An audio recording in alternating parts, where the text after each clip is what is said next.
A very good afternoon, one and all. I am here. Myself is Dr. Nishna Rafi, the Department of Commerce.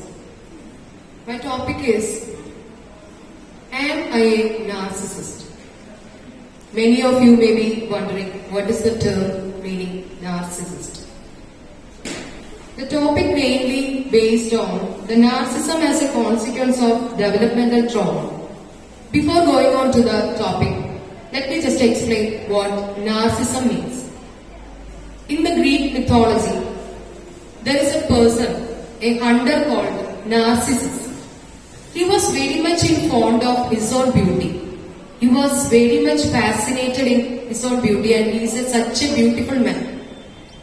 So he was rejected all the love affairs which was followed by him. And one day, he was fell into love with himself. So on that day onwards, the person who is fond of himself or herself is called as narcissist.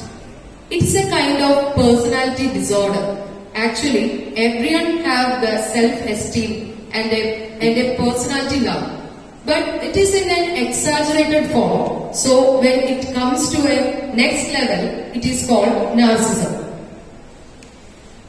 Here you can see a person. A girl is sitting and writing over there is like this. I really don't care what you think. I'm not at all worried about what others are thinking. This is the major significant characteristic of a narcissist. And they are not at all worried about the other person's thinking level. What is a narcissism? It is a mental disorder in which people have an inflated sense of their own importance, a deep need for admiration, and lack of empathy for others. You can see a person who is a narcissist will be always the center of attraction. They'll be fond of their own self-admiration, and they have to get the attention from all the others. And here, actually, their self-esteem is in a very low level. They are having a low self-esteem, and they are vulnerable in certain situation and self-defense mechanism. They are always right persons. In psychology, you can see three theories. I am right, you are right. I am right, you are not right. You are right, I am not right. But in narcissism, they are always right. They are not ready to accept their faults, the criticisms coming around, and they will be on the defense mechanism side. What are the symptoms of narcissism? The first one is exaggerated self-importance and expecting to be recognized as superior even without any achievements, and exaggerating your achievements and talents. Being preoccupied with fantasies about success. As I told you before, the narcissist person is always the center of attraction. They'll be in a center that they'll be in a feeling that they should get the admiration from all around. And believing that you are superior than anyone else. And requiring constant admiration. And again, the symptoms are having a sense of entitlement, expecting special favors and unquestioning. They are always in a defense mechanism side. Taking advantage of others to get what you want. Having an inability to unwillingness to recognize the needs and feelings of others. They don't have any empathy to others. They'll be only satisfying their own needs. And behaving in an arrogant or haughty manner. And here, that's enough of me talking about myself. These personalities are always thinking about themselves. They want to hear about themselves. They want to talk about themselves. They are very much in a fond admiration of themselves. Here, again you can see the signs of narcissism. The first one, you can see unilateral listening. They are not ready to listen about others. They always want to, they are like radio actually. They want to talk about themselves. They don't want to listen about what others are saying. They want to listen about what others are saying about themselves, not about others. Okay. Then comes preoccupied with self, being above all the rules. They'll be always in their own rules. They'll always in a out of box. Usually we will see the persons in a within a box rules, isn't it? But here the narcissist will create their own rules. They'll be in a out of box, their own fantasies, their own behaviors, their own pleasure, and they are in a world of fantasy actually. Do narcissists love themselves? No, not at all. Actually, they don't know their value.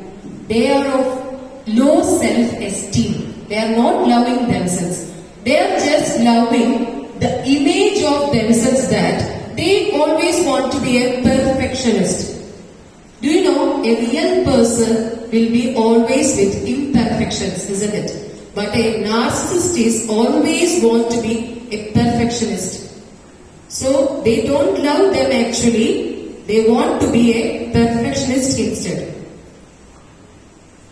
Our selfies, you people and me and you people all are in love of selfies, isn't it?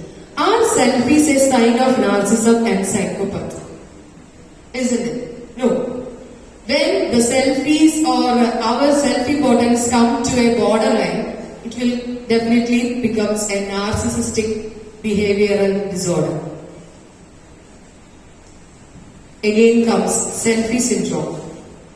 How social media is making us narcissistic. Usually we can see in social media and all, we used to post what type of pics? Smiling ones, beautiful ones, isn't it? Once we took a pic, definitely we will go for what? Effects. We want to look ourselves in a beautiful way. Others have to say, oh, wow, isn't it? We don't want to post the pics, the candid ones. We actually post the pics, the post ones, and we tag over there a candid, isn't it? Why? We want to be in a beautiful way. The others have to see ourselves in a perfect manner. So narcissism is a sign where we are depicting ourselves more in a perfect manner. Then it is come to a borderline. What are the causes? Parents are one cause of a narcissistic behavioral pattern. Actually, the kids are of different abilities and different caliber, isn't it? They won't be an excellent way always. Even the kids are of an average level. The parents will used to say that you are a very nice person and you are a superhero and all. So the kids will definitely, these kind of parents are upbringing the kids like they are all of having a superpower and all. So these people will definitely think that they are a superhero in and around of everyone. So parents are one cause of this kind of behavioral pattern. And too much of praise, indulgence, spoiling, discipline and punishment. Here, genetics and psychobiology. The connection between the brain and behavior and thinking. They cannot think logically. They are always in a fantasy. Here comes the risk factors. It affects more males than females. Some researchers think that biologically vulnerable children, parenting styles that overemphasize the child's specialness and criticize the fears, failures may be partially responsible. And what are the difficulties? Relationship difficulties. Mainly the narcissistic person cannot keep the relationship in a healthy way because they are not at all thinking about others. That's the main reason. And whether it is treatable or not. Here comes the treatment. There are 3 types of therapy: cognitive behavioral therapy, family therapy and group therapy. The main thing is the narcissists are not ready to accept their fault. So it is very pathetic for the clinical psychologist to treat the narcissist. First of all, they have to identify their fault and they are having that kind of risk. Then only others can treat them, isn't it? Here comes the lifestyle and home remedies. Keep an open mind. Stick to your treatment plan. Learn about it. Get treatment for substance abuse and all. And now I am coming to the main topic of my seminar.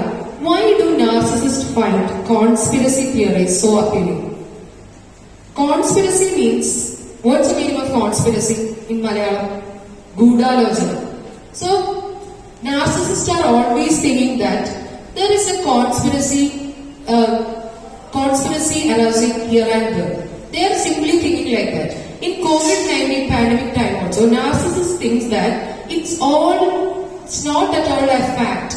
They are not believing that COVID-19 is a fact. Instead, they are thinking that all over the world, a conspiracy theory is working out.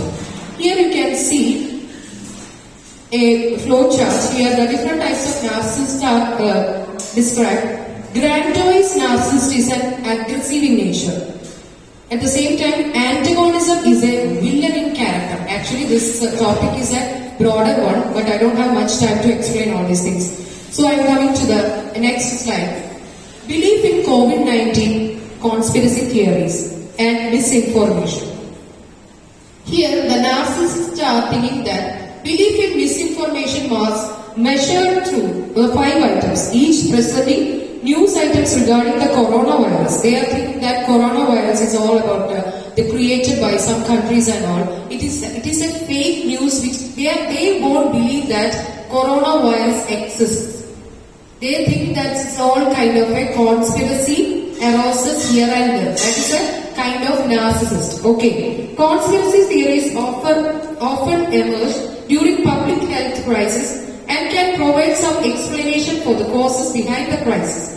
However, the prevalence of conspiracy theories also poses a serious threat to public health order, and hinders the implementation of the disease prevention and control measures. No studies have examined the role of multiple risk perceptions in the formation of beliefs in conspiracy theories from this cross-sectional study. So here we have to find out whether these conspiracy theories are correct or not. For that, there is a risk perception. Here you can see the risk perception is again divided into 2, that is severity of the epidemic and belief in conspiracy theories. For these conspiracy theories, we have just pointed out some of the conspiracy theories that blaming 5G, Bill Gates as fake God, the virus escaped from Chinese lab, COVID was created as a biological weapon, the pandemic is being manipulated. Mainly the narcissists are always in expert in manipulation. They won't believe in the facts. They always manipulate the other persons, and they are experts in gaslighting also. They are always right persons. So they are thinking that even this pandemic is a created one. They won't believe that this coronavirus is existing. So here in this seminar, I have 3 kinds of objectives to find out whether a person is a narcissist or not. So these are the main three objectives to identify the reason why the narcissist find conspiracy theories are appealing. And the second one is to find out mediational role of a perfect parenting to not create a narcissist from home.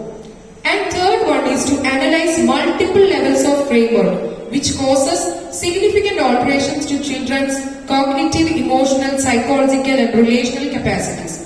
For this, a simple kind of research methodology have put up. Like there is a main kind of inventory theory, that is narcissistic personality inventory, that is NPI, that was developed by Ruskin and Hall. This is a kind of different kinds of statements. It comprises out of 27 sentences, statements, questionnaires. The question one is whether I have a natural talent of influencing people. Modesty doesn't become me. I would do almost anything on a dare. Likewise, there is a 27 questions collected questionnaire. We have to give it to the different age groups, and from that we have to find out whether a person is a narcissist or not. By getting the marks, like if it is out of 27, whether they are getting 7 or above 20, or likewise, we will find out whether a person is a narcissist or not. And finally, we will get into the correlation method and find out the narcissistic borderline, their grade and all. So that's it for today. Thank you.